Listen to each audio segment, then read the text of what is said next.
I brought in 5 little blackberry plants that I got from a blackberry patch up in Northwood, and they've grown to this massive stretch. And along the front here is mint, so that's not up yet, but it will be coming up. Yeah. My first experience with growing things, I guess, was when I was a little kid, and we all waited for my mother to go and get the watermelon, and we'd get it and we'd eat it at the picnic table in the backyard and spit seeds at each other and do what kids do. And I was just, I guess, impatient, and I wanted to, grow my own watermelon. So I took some of these seeds that we were spitting at each other, and I went out behind the garage, and I pulled up a lot of tufts of grass and got bare dirt. And I was only 4 years old, so I don't know how I knew to do that, but I did. And I planted some of the seeds there, and then I went in the house and got a glass of water, and I came out and I poured the glass of water all over where I put the seeds. And every day I went in the house and got a glass of water. And my mother finally said to me that we're going to have to take you to the doctor. And I said, why? And she said, because you're sick. And I said, what's wrong with me? I'm not sick. She said, yes, you're in here getting water every single day, drinking all this water. There's something wrong with you. I said, no, that's for my watermelon plant. And she said, what? And I said, yeah, I'm growing watermelons out behind the garage. So she said, well, I got to see this. And so I took her out there, and I showed her these little watermelon vines growing. That was my first growing experience. And when I was a teenager, a group of us left Hampton Beach. We were surfers and stuff, and we left Hampton Beach and we went to California for the winter. We got out there, and I ended up meeting a woman who lived up the street from me. And this woman had she had a garden, and I didn't know it, but she had been growing this food up there without chemicals. Back then they didn't use the word organic. And so I started going up there to visit her every day, and she showed me how to grow food without chemicals. And one day I went up there, and there were these big black limousines there, 5 of them, with all of these guys in suits. And she got in a big argument with them, and she was telling them that if they wanted to cure their patients of cancer, that they were going to have to teach their patients how to grow vegetables in their own yards without chemicals. And when they left, I said, well, who is that? And she said it was the American Cancer Society. And this woman had cured herself of cancer.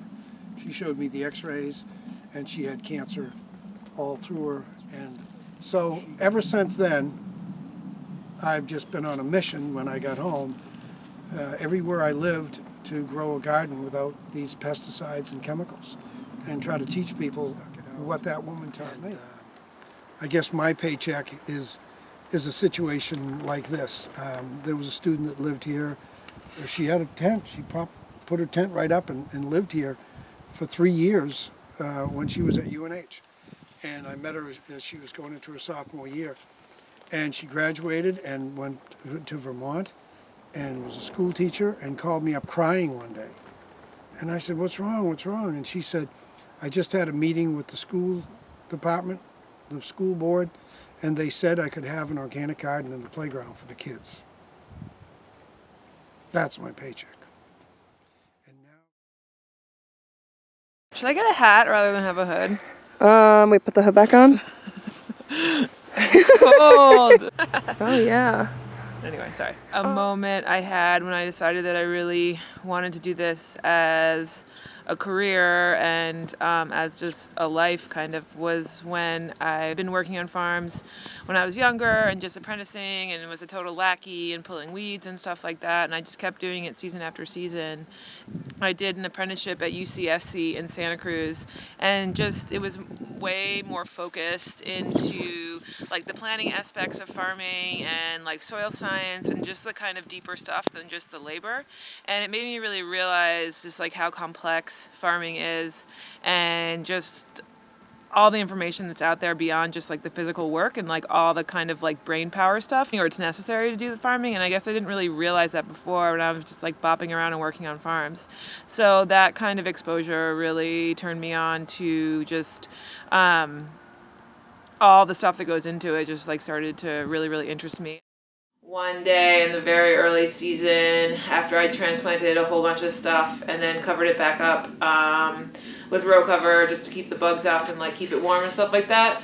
And like the first time that I like lifted some up and like peeked through and like looked at these bok choy plants, like I specifically remember it, and it was like they were growing, and I was so stoked because they were growing, and like I had no clue if anything was gonna work on this piece of ground, just like me on my own doing this. And I'd worked on a million farms before and certainly grown a shit ton of like other bok choy, but for some reason like this image of when like this own bok choy of mine was like actually growing, I was really proud and really excited, and it just gave me a sense of like, okay, like things are happening. And really freak out all the time about like what's going on and how the plants are doing, when it's like just the whole sense that it's like the plants like want to grow, like they like want to be growing and doing their thing and being healthy and gorgeous, and like we're just there, we're assisting them and we're collaborating with them. And I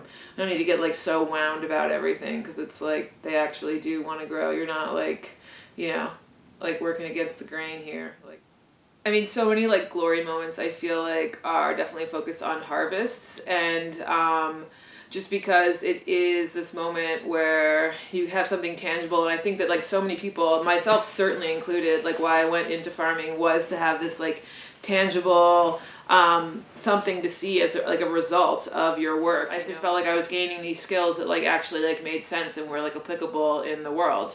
And so I don't think that like for me, even though like I started farming 20 years ago and I own my own farm and there's so many things that are so stressful about it, still I love harvesting food, and I'm like really particularly into like having a very high aesthetic of the results of what it is that we're giving to our customers. And it makes me so happy when we have just like this insane overflowing abundance of beauty, just in the colors and just also like the flavor. Like I know the quality of the flavor and the richness of what it is that we ultimately are doing is amazing, and like that never ever gets old. Like I am so proud, and like when we like have this gorgeous food to like get out the door, I don't think that that will ever really diminish. That's never gonna be insignificant for me.